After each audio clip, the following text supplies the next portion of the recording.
tuba lovers! If you're wondering how walking bass works on tuba, or if you want to know what it's like to be a jazz tuba player, this video is for you. There are three parts to this video. The first one is about walking bass itself. In the second one, I'll tell you how I transitioned from a classical and wind band background to jazz. And in the third part, I'm going to share some important lessons I learned in my career as a full-time bass tuba player. A walking bass line is a sequence of non-syncopated notes, usually quarter notes. Walking bass acts as a timekeeper and a harmonic stabilizer to the music. It actually first appeared in the 17th century in Baroque music. Then it rose to prominence in the 20th century with the advent of the blues shuffle. Compared to two-beat playing, which is used for traditional dances such as polka, Dixieland, and New Orleans music, walking bass is present in later genres like swing, bebop, hard bop, post bop, and modern jazz. Sometimes it's also present in rockabilly, ska, R&B, gospel, and so on. In jazz, walking bass lines are most commonly played by a double bass, but other instruments have been known to manage them quite well too. Electric bass, Hammond organ, keyboard bass, and tuba as well. In fact, an early jazz bassist would often play both instruments, double bass for indoor gigs and tuba outdoors. But as jazz gradually shifted towards mostly indoor venues, the role of the tuba in jazz diminished greatly. However, in the last decades, the jazz tuba has been on the rise again, with brilliant players like Don Butterfield, Ray Draper, Howard Johnson and Gravity, Michel Godard, Dave Bargeron, Bob Stewart, Oren Marshall, Daniel Herskadal, Sergio Carolino, Tian Cross, Damon Bryson, to name but a few. Double bass in jazz probably replaced the tuba because it could sustain notes more easily than tuba, because it has a crisper attack, and because it projects sound in all directions equally, whereas the tuba's projection is concentrated on the axis of the bell. But nowadays, tuba players can benefit greatly from the vast advances in audio equipment and amplification. As a teenager in Slovenia, I grew up going to music school and played tuba in wind band. And then one day I saw this amazing tuba player, John Sass, playing bass alongside a blues singer-songwriter. This Vienna-based American giant left such a profound impression on me that I soon started trying to learn bass lines on tuba by ear. At the time, I was a huge Jamiroquai fan, so I tried transcribing Stuart Zander bass lines quite unsuccessfully. But as the years went by, I got the hang of it, and I eventually enrolled in a jazz conservatoire program in the Netherlands. For that, I am grateful to the outstanding Dutch-American jazz bassist Joris Tepe. Full-time jazz studies with an incredible faculty and amazing students gave me an opportunity to find out how the tuba can fit into this vastly diverse music and to get a sense of what still unused potential it held. A particular milestone for me was miking the tuba and using a bass amp. I experimented with walking bass lines by checking out Ray Brown, Oscar Pettiford, Paul Chambers, Ron Carter, Dave Holland, and also Jaco Pastorius, Marcus Miller, Stanley Clarke. Each of them with their own personal sound. For a long time, I really just tried to emulate the presence of a double bass or a bass guitar player in a band, which, as you can imagine, presents quite a challenge for any bass player, let alone for a tubist. Well, fast forward 20 years, I'm a full-time jazz tubist now, and with the utmost respect for the origin, tradition and legacy of jazz music. In this context, I will use the term jazz very broadly.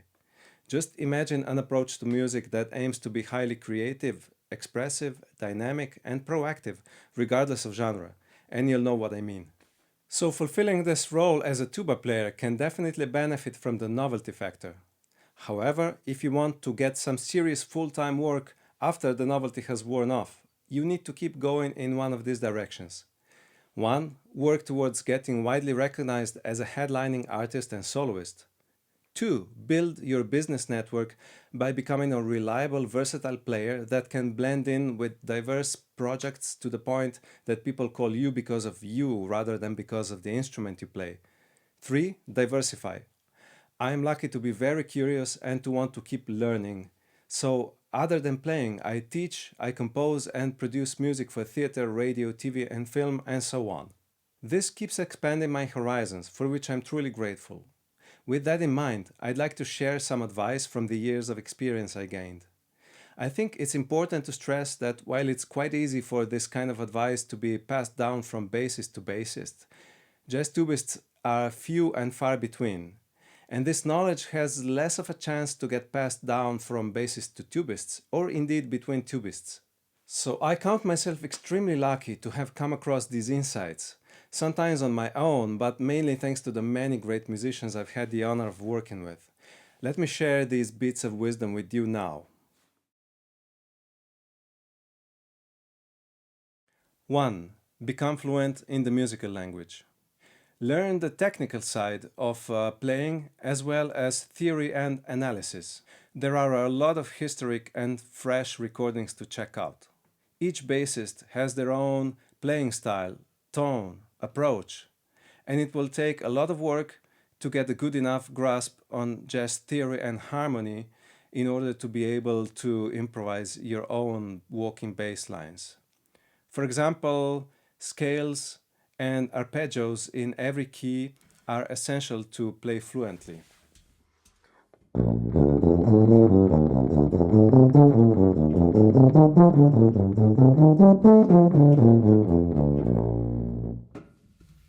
Fortunately, there is also a number of great books on jazz bass available on the market. These books will help you understand the underlying principles in bass playing. Learning to play and how theory works isn't everything, more than that on another occasion, but it provides an essential foundation for your future endeavors. Number 2, take advantage of amplification. I have here a DPA 4099 with a brass instrument attachment. This is one of the best stage mics and it's widely used across most instruments. Let me show you the difference it makes. The first bass line you hear comes from the room mic input.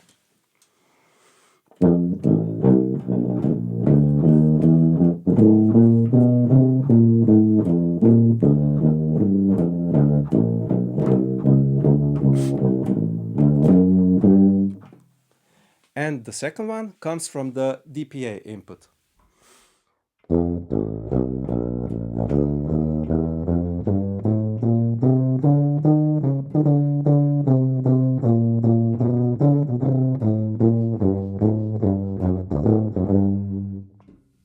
This is the single most important technical aspect that will let you play bass tuba in a band with drums, guitars, and so on.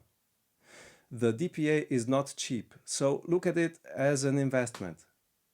As I got started, I used the slightly cheaper AKG C519, which is super reliable and sturdy, but the DPA just sounds way better. Its polar characteristic is supercardioid, meaning it picks up much more sound from where the capsule points and much less from behind. This means that room noise, especially drums, will be relatively less problematic than with some other mics. This in turn means you'll be able to play softer. And this is the really important bit, so it gets its own tip. Number 3. Manage your energy and your chops. During and after my jazz studies, I used to open jam sessions. And you know what often happens when the opening band has a tuba and no double bass? There's no double bass available for the bassists who want to take part in the jam session. So I often ended up staying on the bandstand all evening, playing 3+ hours of walking bass lines, from ballads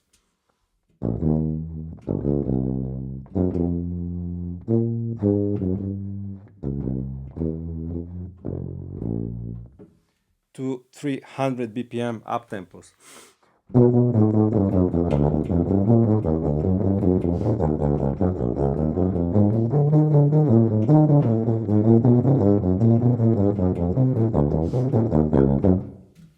So, and I was trying not to get overpowered by loud drummers and saxophone players. Through this process, I learned to pace myself and extend my stamina with smart power management. Playing softer gives you lots of control over your attack, sustain, timbre, and dynamics.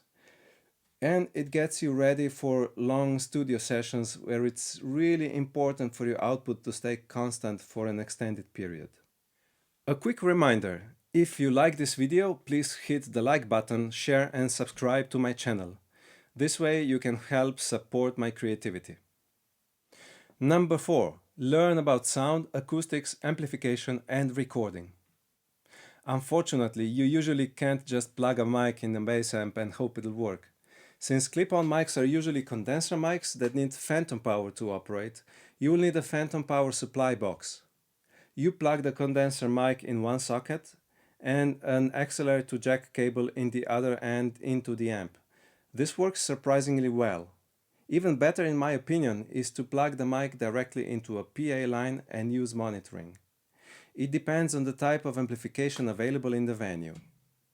Microphone placement is very important as it will affect your sound noticeably. The more you dip it into the bell, the darker your sound will get, eventually becoming very muddy in the sub-bass range.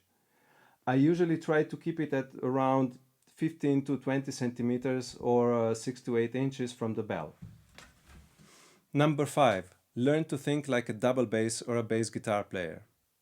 Since these instruments are the staple of jazz and popular genres, many principles derive from the way these instruments work: plucking, muting, tuning, string choice, and so on. For walking bass, some genres will require shorter notes.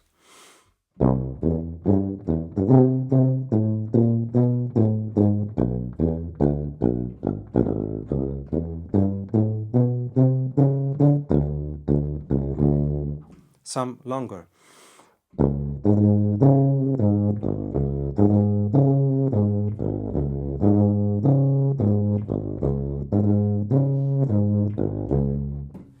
Some more smooth melodic lines, some more jumps.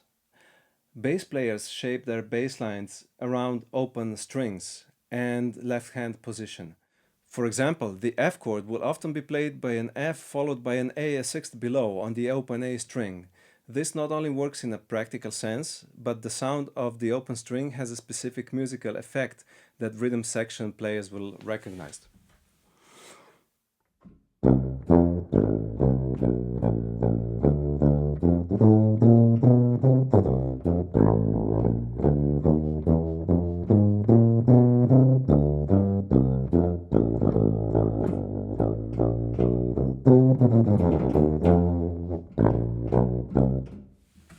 So, the more you learn about these tools, the more you will be able to interact with the other musicians.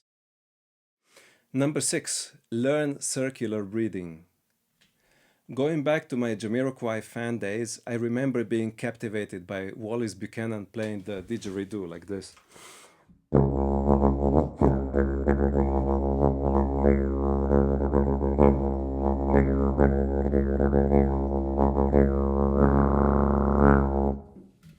I kept asking myself, how the hell does he keep playing without breaks?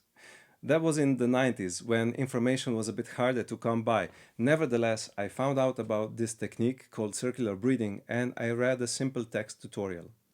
After learning it, I didn't have any real use for it until years later when, frustrated with having to breathe during walking bass, I tried to breathe circularly. It took me some time and a lot of exercise and experimentation, but eventually I internalized the technique to the point that I'm not aware of it while playing.